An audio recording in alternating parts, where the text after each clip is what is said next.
Bonjour bien-aimés dans le Seigneur, que Dieu vous bénisse. C'est le pasteur Benoît, c'est un plaisir de pouvoir vous retrouver encore ce matin pour partager avec vous la dévotion de cette matinée. Que Dieu soit loué pour la vie et la bonne santé qu'il accorde à tout un chacun de vous alors que nous nous approchons lentement mais sûrement de la fin du mois. Que Dieu soit béni. Alors, nous allons continuer avec le même sujet que nous avions traité la dernière fois, où on essayait de mettre quelques points sur les i par rapport à la notion ou au concept de pur et impur, ou à la notion d'impureté et de la pureté. Alors, nous étions en train de lire Lévitique chapitre 11, le verset 3, où Dieu va décrire quelles sont les caractéristiques des bêtes qui sont sur la terre que les enfants d'Israël pouvaient consommer. Et les deux caractéristiques majeures pour pouvoir reconnaître les bêtes que Dieu avait déclarées pures, les bêtes que Dieu avait considérées comme consommables pour son peuple. Et les deux caractéristiques étaient basées sur les pieds fourchus de ces quadrupèdes ou reptiles ou encore des mammifères. Et à part les pieds fourchus, il a parlé également d'une autre caractéristique où ces animaux-là devaient être des ruminants, c'est-à-dire une fois qu'ils ont brouté, mangé, à un moment donné, ils renvoyaient ce qu'ils avaient mangé pour pouvoir encore une fois de plus mâcher et avaler cela à nouveau. Donc, voilà deux caractéristiques majeures que Dieu avait données aux enfants d'Israël. C'est-à-dire, ces animaux-là devaient avoir des sabots fendus et devaient ruminer. Alors, nous avions commencé à parler de la mise au point au sujet de l'application de ces principes ou encore de ces concepts de pur et impur, des animaux qu'on devait consommer et qu'on ne devait pas consommer. Et on a vu comment est-ce que cela devait être applicable pour les chrétiens, pour l'Église, pour ceux qui croient dans la nouvelle alliance. Parce que c'est très important de comprendre dans quelle alliance nous sommes en train de traiter ces sujets. C'est dans l'ancienne alliance. Et Israël vivait sous l'ancienne alliance. Et nous, en tant que chrétiens, en tant qu'Église du Seigneur, nous vivons dans la nouvelle alliance. Et la nouvelle alliance, toutes ces cérémonies, ces rituels que Dieu avait donnés aux enfants d'Israël étaient l'ombre des choses à venir. C'était des figures, des types, des images qui annonçaient ce qui allait être accompli en Christ. C'est très important. Et Dieu a utilisé des choses physiques, des choses qui sont dans les naturels pour faire passer un message sur ce qui est spirituel, sur ce qui est dans les surnaturels. Voilà pourquoi Dieu a ordonné aux enfants d'Israël de pouvoir exercer leur discernement, faire cette séparation entre ce qui était pur et ce qui était impur, parce que Dieu voulait son peuple marcher dans la sanctification, dans la sainteté. Et le même principe s'applique également aussi à nous, aujourd'hui chrétiens, en tant qu'Église du Seigneur. Nous avons le même appel, c'est d'être saints. Nous devons être saints comme notre Dieu est saint. Ça n'a pas changé. Le même Dieu saint dans l'Ancien Testament, il est le même Dieu saint dans le Nouveau Testament. Mais maintenant, comment est-ce que ces vérités, ces concepts de l'Ancien Testament peuvent être appliqués à à nous aujourd'hui, croyants de la Nouvelle Alliance. Et Paul, vous voyez que ce n'était pas un problème tout à fait propre à l'Ancien Testament, mais cela a été aussi un problème qu'on a retrouvé dans l'Église primitive. Paul en a parlé, on a vu en long et en large comment est-ce qu'il a essayé de faire comprendre aux croyants de Corinthe, aux croyants de l'Église de Rome, qui avaient également beaucoup de problèmes, de disputes à cause de ce que les autres mangeaient, ce qui apparemment n'était pas autorisé par la loi de Moïse, et d'autres qui observaient, s'éloignaient, refusaient de s'essuyer et de manger ce qu'ils considéraient être impur. Et donc il y avait beaucoup de divisions dans les églises, parmi les chrétiens, parmi les croyants, parce que certains mangeaient ce qui, entre parenthèses, était considéré comme impur, et d'autres s'abstenaient de tout ce qui était impur, tout ce qui pouvait souiller. Et donc on a vu que c'était vraiment un problème vraiment sérieux. Et aujourd'hui, je vais continuer pour conclure avec ces mises au point, parce que c'est très important. Il y a une histoire qui est arrivée à l'apôtre Pierre, et j'aimerais que nous puissions voir cette histoire ensemble. C'est dans le livre des Actes, au chapitre 11, et nous allons commencer au verset 5. La Bible dit ceci: « J'étais dans la ville de Jopé, et pendant que je priais, je tombais en extase, et j'eus une vision. Un objet semblable à une grande nappe, attachée par les quatre coins, descendait du ciel et vint jusqu'à moi.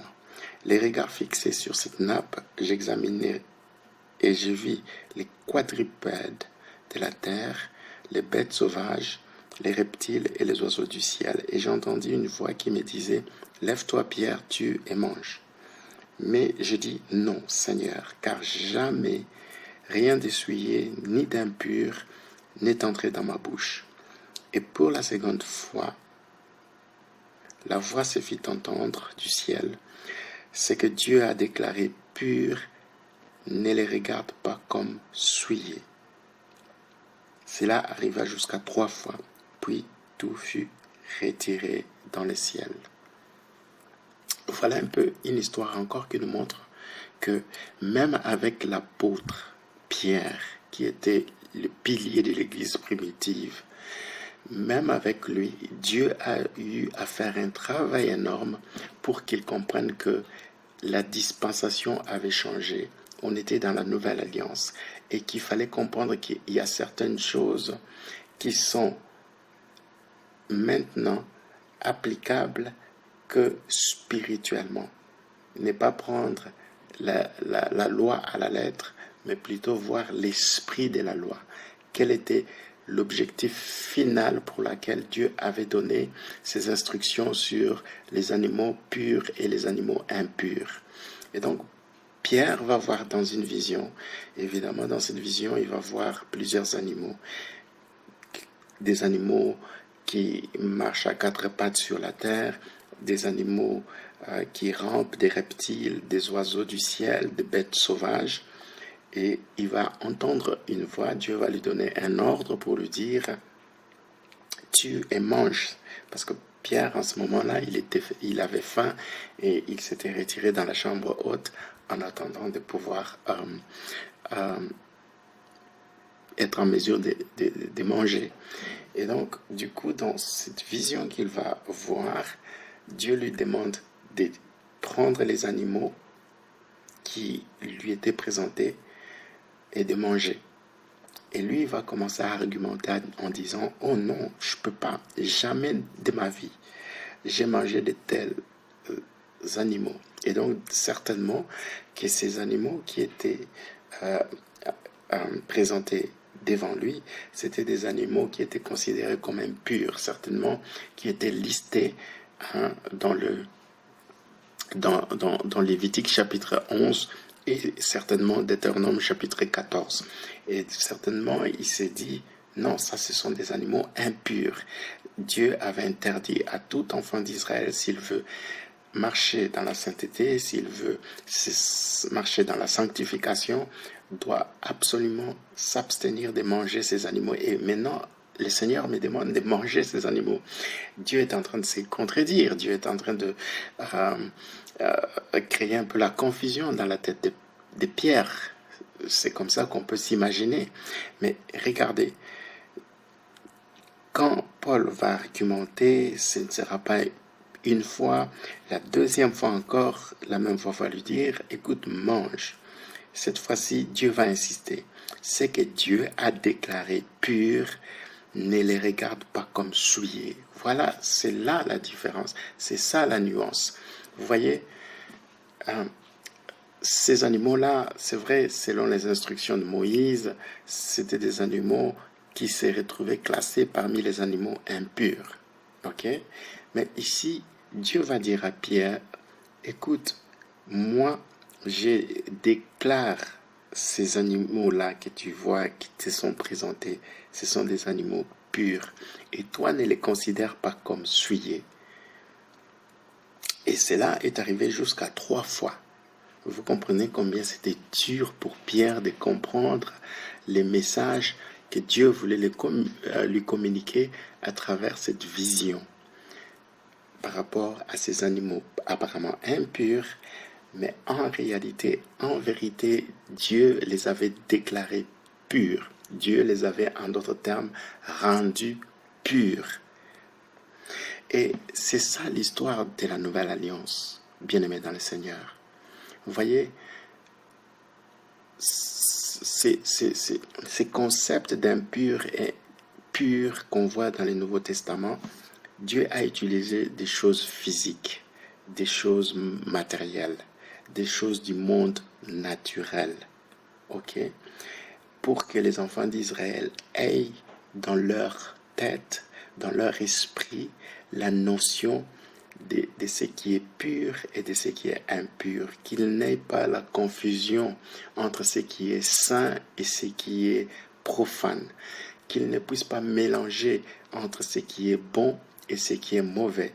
Donc qu'ils aient vraiment le discernement, qu'ils fassent la distinction entre ce qui est agréable et ce qui est désagréable, ce qui est bon, ce qui est mauvais, ce qui est saint et ce qui n'est pas saint.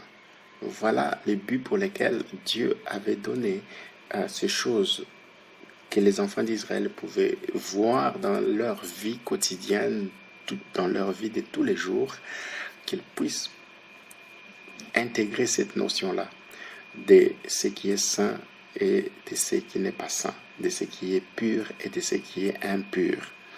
Mais maintenant que dans la nouvelle alliance, ok, c'est la réalisation de ce qui a été présenté comme ombre dans l'Ancien Testament. Vous voyez, ces choses dans l'Ancien Testament n'étaient que l'ombre. Et le Nouveau Testament nous apporte la réalité, nous apporte la manifestation de ce qui, dans l'Ancien Testament, n'était que des images, des symboles, des types, des figures. Toutes ces choses, à travers les sacrifices de Jésus-Christ, à travers la mort de Jésus-Christ, nous fait entrer dans une nouvelle réalité, dans une nouvelle vie. Et c'est quoi cette nouvelle réalité? C'est quoi cette nouvelle vie? Vous voyez, le juif avait un sérieux problème. Les enfants d'Israël avaient un sérieux problème. Ok? Ils considéraient les païens comme des personnes impures, des personnes souillées, des personnes qu'ils ne pouvaient même pas entrer en contact, en relation avec. C'était ça, la mentalité des enfants d'Israël. Okay? Mais avec la mort de Jésus-Christ, les choses ont changé.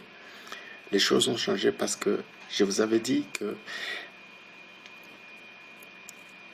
pour rendre quelque chose pur, pour purifier quelque chose, pour sanctifier quelque chose, il fallait un sacrifice. Dans l'Ancien Testament, c'est ce qu'on voit. Même pour les enfants d'Israël, pour qu'ils puissent être pardonnés, purifiés, sanctifiés, s'approcher de Dieu, du Dieu saint, il fallait amener un sacrifice, offrir un sacrifice. Toutes ces choses-là étaient l'ombre de ce que Jésus-Christ devait accomplir. Voilà. Maintenant que le sacrifice a été offert, les païens maintenant avaient la possibilité de rentrer maintenant dans la bénédiction que les enfants d'Israël aussi jouissaient, c'est-à-dire d'être sauvés, d'être rachetés, d'avoir une relation avec Dieu. Vous voyez? Et c'est comme ça que, après cette vision, vous allez voir dans la suite de ces chapitres que c'est en ce moment-là que des gens vont venir voir Pierre pour qu'il vienne chez Corneille. Et c'est comme ça que Dieu va répandre également son Saint-Esprit comme il avait répandu à la Pentecôte. Il va répandre le Saint-Esprit chez ces païens, chez ces Romains, Corneille. Vous voyez, avec sa famille, il sera sauvé. Pourquoi? Parce que les sacrifices de Jésus-Christ avaient rendu possible que maintenant Corneille, les païens puissent être maintenant acceptés, puissent avoir aussi la possibilité d'être sauvés, d'être purifiés, d'être pardonnés, d'être sanctifiés. Voilà pourquoi Dieu va insister pour dire à Pierre, écoute, ce que moi j'ai déclaré pur, toi tu ne peux pas considérer cela comme souillé. Vous voyez, c'est sûr et certain, Dieu savait qu'il fallait qu'il inculque cette notion à Pierre pour qu'il puisse maintenant s'ouvrir aux païens et partager la bonne nouvelle aussi aux païens. Vous comprenez? C'est comme ça que la porte vers les païens a été ouverte. Parce que jusque-là, l'église de Jérusalem, l'église primitive, était exclusivement juive. Donc il n'y avait que les enfants d'Israël. Et c'est à partir de ce moment-là qu'on peut voir maintenant Pierre ouvrir la clé du royaume de Dieu, ouvrir la porte du royaume de Dieu aux nations, c'est-à-dire aux païens, à ceux-là qui étaient considérés comme souillés, impurs, mais qui maintenant sont déclarés purs, sont justifiés, sont sanctifiés, sont purifiés, sont pardonnés à cause du sacrifice de Jésus-Christ. Vous comprenez? C'est pourquoi j'ai dit, c'est très important de comprendre comment est-ce que ces choses qui étaient dans l'Ancien Testament physiques, dans la Nouvelle Alliance, ce sont des choses qui trouvent leur accomplissement sur le plan spirituel. Ces choses qui étaient naturelles dans le naturel, dans l'Ancien Testament, dans la Nouvelle Alliance, ces choses trouvent leur accomplissement ou leur réalisation dans ce qui est surnaturel. Ces choses qui étaient terrestres dans l'Ancien Testament vont maintenant trouver leur accomplissement, leur sens profond à travers ce qui est céleste. C'est ça la dynamique ici que nous devons comprendre. Et voilà, je vais lire aussi un autre texte pour comprendre encore ce que je viens d'expliquer. Dans 1 Timothée, je vais lire ça rapidement. Dans 1 Timothée, chapitre 4, c'est Paul qui parle à Timothée et il est en train de lui dire des réalités qui vont être assez fréquentes dans les derniers jours. 1 Timothée, chapitre 4, à partir du verset 3 à 5, il dit ceci. Prescrivant de ne pas se marier et de s'abstenir d'aliments que Dieu a créés pour qu'ils soient pris avec action de grâce par ceux qui sont fidèles et qui ont connu la vérité. Car tout ce que Dieu a créé est bon, et rien ne doit être rejeté pourvu qu'on le prenne avec action de grâce, parce que tout est sanctifié, par la parole de Dieu et par la prière. Ça, c'est très important, ce que Paul est en train de dire ici, parce que dans les derniers jours, il y aura beaucoup d'hypocrisie. Il y aura beaucoup d'hypocrisie parmi des faux docteurs, des faux enseignants, des faux prédicateurs, des faux pasteurs, des faux prophètes, des faux apôtres. Des gens comme ça qui vont commencer à prescrire aux gens, à donner aux gens des commandements, à donner aux gens des préceptes, des ordonnances, des directives, en leur disant, écoutez, il faut pas se marier, et à d'autres, ils vont dire qu'il faut s'abstenir de certains aliments ou des aliments que Dieu a créés. Vous voyez, ils vont interdire, par exemple, non, vous ne pouvez pas manger ça, vous ne pouvez pas consommer ça, vous ne pouvez pas acheter telle viande, etc., etc. C'est ça l'apostasie ou la manifestation des, de l'apostasie au temps de la fin. C'est-à-dire, il y aura des faux enseignements, il y aura des fausses doctrines qui vont venir au sujet de ce qui est du manger des aliments. Et ça, c'est très important. Paul est en train de mettre en garde à travers Timothée, l'Église du Seigneur, en ce qui concerne cette hypocrisie et ces faux docteurs qui vont essayer d'induire beaucoup de gens dans l'erreur, dans le mensonge. Vous voyez, ils disent, non, ne mangez pas tel aliment que Dieu a créé pour qu'il soit pris avec action de grâce par ceux qui sont fidèles et qui ont connu la vérité. Mon frère, ma soeur, si tu es dans la vérité de la parole de Dieu, si tu suis Christ, que personne ne vienne te dire que tu ne peux pas manger ça, que tu ne peux pas toucher à tel aliment. Ça, ce n'est pas de Dieu. Parce que la Bible dit ceci, que Dieu a créé, toute chose que Dieu a créée, c'est pour que ces choses-là puissent être prises, puisse être consommé avec action de grâce. C'est-à-dire quand quelqu'un voit la nourriture, Dieu mettre la nourriture devant lui, c'est pour qu'il puisse rendre grâce à Dieu, glorifier Dieu à travers la provision que Dieu lui a donnée pour pouvoir manger. Donc c'est très important de comprendre cela. Lorsque Dieu nous donne la nourriture à manger, il attend de notre part des actions de grâce, des remerciements, que nous puissions reconnaître la provision divine, la main de Dieu à pourvoir à tous nos besoins. Et au verset 4, il dit, car tout ce que Dieu a créé est bon.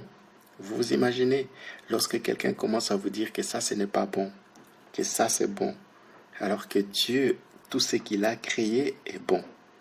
Et rien ne doit être rejeté. Ça, c'est Paul qui parle. Rien ne doit être rejeté. Et Paul, c'était quelqu'un qui était versé dans le judaïsme. Il était le pharisien des pharisiens. Il connaissait très bien Lévitique. Ok. Et ici, il va dire tout ce que Dieu a créé. Et on est dans le contexte des aliments, de la nourriture, des viandes.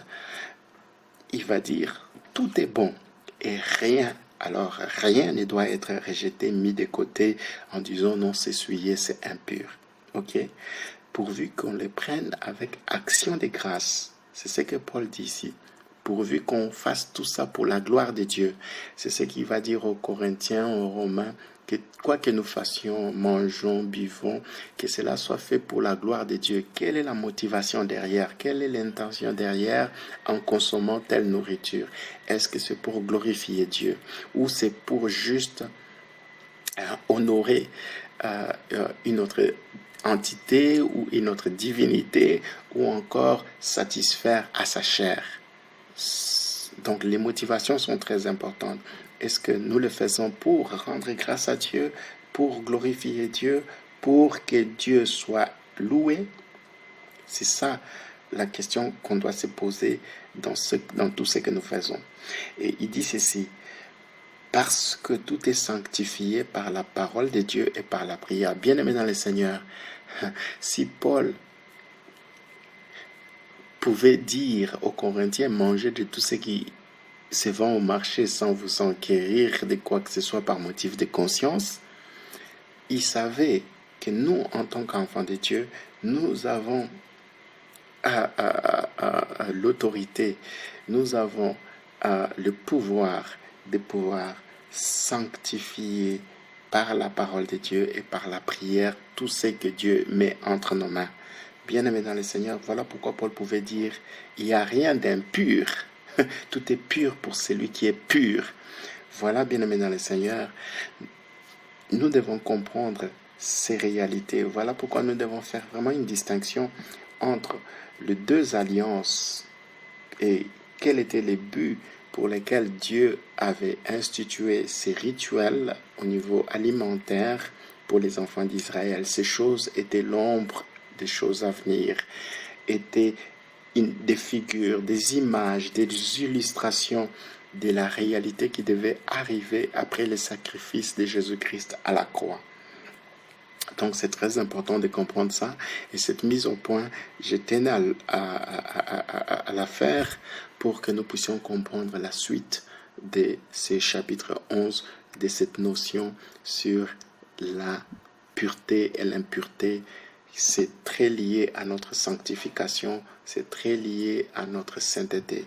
Voilà pourquoi je tenais à faire ces mises au point, et j'espère que cela a apporté beaucoup de lumière. Et dès la prochaine dévotion, nous allons entamer vraiment le vif du sujet à travers les chapitres 11 et en commençant par le verset 3. Que Dieu vous bénisse et une très bonne journée dans le Seigneur. Amen.